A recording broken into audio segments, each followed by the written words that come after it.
Welcome to Access Sportsnet Dodgers, brought to you by Mercury Insurance. I'm John Hartung, alongside Jerry Hairston Jr., Nomar Garcia-Parra. And yeah, that was not a whole lot of fun to watch if you're a Dodger fan out there. The Dodgers offense couldn't do anything against Padres starter Dylan Cease in this game, Jerry. And the flip side, things were so bad for the Dodgers pitching-wise that Kike Hernandez had to come in the 6th inning and cover the rest of the game. Yeah, that hurts a little bit. Obviously, when you have a position player coming in so early in the ball game, that definitely hurts. But we definitely have our high leverage arms ready to go tomorrow and have a chance to win the series. That's what we need to focus on tonight. You know, the question was asked before the game started, you know, does this feel like, you know, playoff atmosphere, playoff game? No. After watching that game, it did not, obviously, the way that turned out, especially when you have a position player coming in so early. I don't like ever seeing position players out there throwing, but at the same time, I get it, especially the way the bullpen has been taxed. And then you have another game, obviously, try to win the series, but at the same time, definitely doesn't look good. It's one of those where you really have to turn the page and just try to wipe this out. But obviously, you know, as right now, it stings for sure. Yeah, it certainly does. And the Dodgers called up Matt Sauer before this game from AAA to pitch in this game, Nomar. And to put it mildly, he had to wear it tonight. Yep. He just went out there, and Dave Roberts had him throw 111 pitches. He gave up 9 runs on 13 hits. Yeah, I think everybody knew that. I think he knew that, and especially the way the game was progressing. It was, listen, you're going to have to go out there, and I know you may get hit around a bit, but at the same time, they're trying to find a way to save the bullpen because we know they have been taxed. To me, really interesting, 111 pitches, you can let a bullpen guy do that, but we can't let some of the starters go later in the game to maybe throw that long and maybe get some extra innings to kind of help that bullpen at times. That's a great point. You know, listen, Matt Sauers obviously has been a really good teammate, a guy that we have used in a couple different situations, but the thing is, when you get to this point, he understands the situation. When they got ahead and started to stay ahead, he had to go out there and try to give us length. Yes, I know he was getting hit around, but you got to look at it from as a totality, right? Do we have a chance to win the series? Absolutely. Sometimes you got to kind of punt a game to put yourself in better position to win a series, and hopefully we do that tomorrow. And before this game got out of hand, the Dodgers had some chances to score runs early in the first inning. They were robbed. Freddie Freeman was robbed, Jerry. A nice play by Jackson Merrill in center field. You know, Jackson Merrill came up, you know, in the minor leagues as a shortstop. He's really developed into a really good center fielder here, going back on a ball. I thought Freddie Freeman, when he first hit it, I thought it was gone. Jackson makes a great play. Talk about momentum shifting. I know it's early in the ball game, but Dodgers had a chance to jump early in the first. And then in the 3rd inning, Nomar, Dylan Cease walked the bases loaded. Teoscar Hernandez had a chance. Yeah, this is one of your RBI guys who's one of the guys from last year, obviously earlier this year. He has been struggling as of late. Understand that since coming off the IL. But here was an opportunity. We talk about 2-out RBIs, how big 2-out RBIs are. There was an opportunity for the Dodgers. And you know, on the flip side, you felt it because all the runs early on by the San Diego Padres all came with 2 outs. So you definitely know how huge 2-out RBIs are. We've seen Dylan Cease throughout his career. He's got nasty stuff, Jared. We talked about it on the pregame show. When he's on, he's one of the most difficult guys to hit. He went 7 innings tonight for the first time this year. He did not allow a run and a start. He had 11 strikeouts. He did walk 5, but for the most part, the Dodgers had no answers for him. Yeah, we had our opportunities. We just highlighted in the 1st and the 3rd inning. We had a chance to jump on him. But once you miss those opportunities and then his offense goes out there and gives him some run support, then he starts to gain confidence. That ball right there, it's a ball, by the way. But a guy, when he's a veteran guy, knows how to pitch, and has some breathing room with runs, he knows he doesn't have to be perfect. He can be free and easy and use all his pitches. Certainly did that tonight. Yeah, and his free and easy runs up to 98, 99. And, you know, so we know there's velocity behind it. He's got a good breaking ball as well. He got that slider. He also has that knuckle curve that has a different depth to that.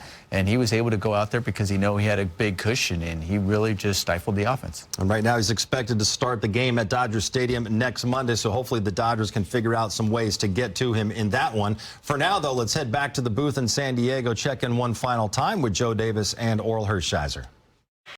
Best thing you can say about that game is that it ended. That's true. Matt Sauer did a nice job with 111 pitches to at least protect the bullpen. Then Kike Hernandez comes in, protects the bullpen, gave us a little levity. But, you know, they leave 11 guys on base. You get 6 walks, 6 hits. You don't push many across but 1. It was a really rough night. Thank goodness you got a chance to make that a distant memory by playing a 1 o'clock game in less than 24 hours. Yeah, get on the bus right now, get back to the hotel, sleep fast, get up, have some breakfast, and play a good ball game, and hopefully come away with a win and win this series. Yeah, it's still a chance to make this a series win. First matchup between the Dodgers and the Padres this year. Tight in Game 1, anything but that in Game 2. We'll see with the rubber match tomorrow. Dave, I know there's not necessarily many positives you can take from this one, but can one at least be that you were able to stay away from the high leverage arms in the bullpen to kind of prepare you guys for the rubber match, which tomorrow will be? Yeah, that was kind of, the thought once we got behind early.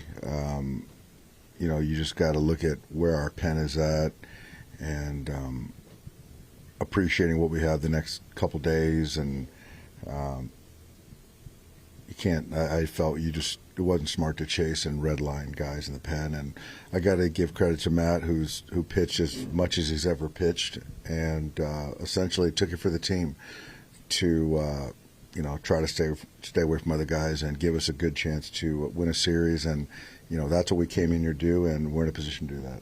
On the flip side, what was Dylan Cease doing that just limited the offense? It's a good fastball. He was mixing. We had a couple chances early, but I think when the game got away, it just, you could just see things flip, and, we got behind so much. But I think that, he went out there, and we got another arm in there as far as he went 7 innings, and I still feel good, again, where we're at versus where they're at in the pen. And now it comes down to beating the starter and trying to reset for tomorrow and try to win a series. When you're in that spot, what's the conversation like with Matt in a game like this, and what sort of was the line that you were willing to let get to?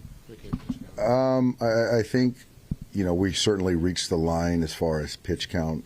I think that Matt understood kind of his role and what was, kind of deciding where the game was going to go.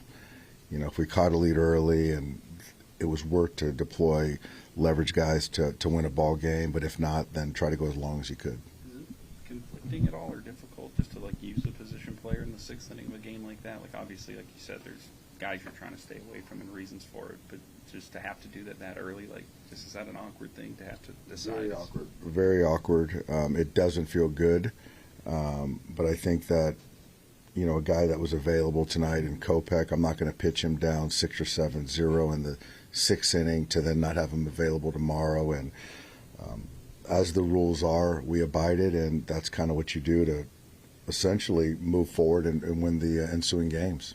Does some of that, just with Justin going tomorrow and knowing he hasn't pitched a ton up here this year, kind of factor into that too? Absolutely. You've got to you got to make a point, and again, it's about, do you want to chase and is it worth it versus to win tomorrow, So I think those are things that are part of the math, yeah.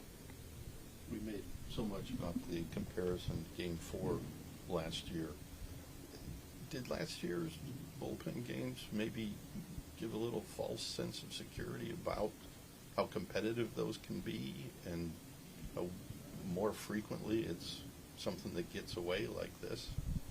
Well, today wasn't really a bullpen game. I think that, if you look at last year or certain games, that particular game, you have 9 guys that you have available, and we certainly didn't have that today. And so somebody's going to have to take, 3 to 5 innings, and so we weren't in that situation last year. And so I don't think that's a fair comparison. And again, when you get behind, you've got to kind of just ride it out. Was Teo okay, or are you just getting him off his feet? Just getting him off his feet. I played him a lot, took a ball earlier, so I just felt that was a good time to get him out. Mookie was the same, I'm assuming? And Mookie was the same way. You mentioned that, Matt knew what his role was coming into this, but did he have to, kind of tell you, hey, I'm good for this much, even though, as you said, it's more than he'd ever done? No, I think that Mark was kind of checking in on him. I don't think, to be quite honest, I don't think the command was good the entire night, but I felt that he wasn't compromised as far as his health. The stuff, the fastball, the delivery all stayed intact. So I wasn't really worried about the health component. But even before that, his command, wasn't optimal. I asked you before this series if you felt like you were going in with one arm tied behind your back because of the state of the pitching. 2 games in, does it feel that way more? Well, we have a chance to win the series. So I like our chances a lot tomorrow. Today was one of those games you got to read and react. And, yeah, I mean, it's where our staff is at right now as far as, who's available, who's not, who we can kind of push, who we can't. And these are the starters we have. So we got to go with it and make the best. And, again, the goal was to come in here to win a series, and we got a really good chance to do that tomorrow. Time for the best fans in baseball to rally, help get the Dodgers to the All-Star game. Phase 1 voting is underway for this year's Midsummer Classic in Atlanta. You can cast your vote at MLB.com/vote or Dodgers.com/vote. Make sure that Shohei, Freddie, Mookie, Will Smith, the rest of the Dodgers are in the starting lineup. Phase 1 voting runs through June 26th. You can vote now and vote every day up to 5 times each day. Dodgers and Padres wrap up their 3-game series tomorrow afternoon in San Diego. We'll have a game preview and have some final thoughts next.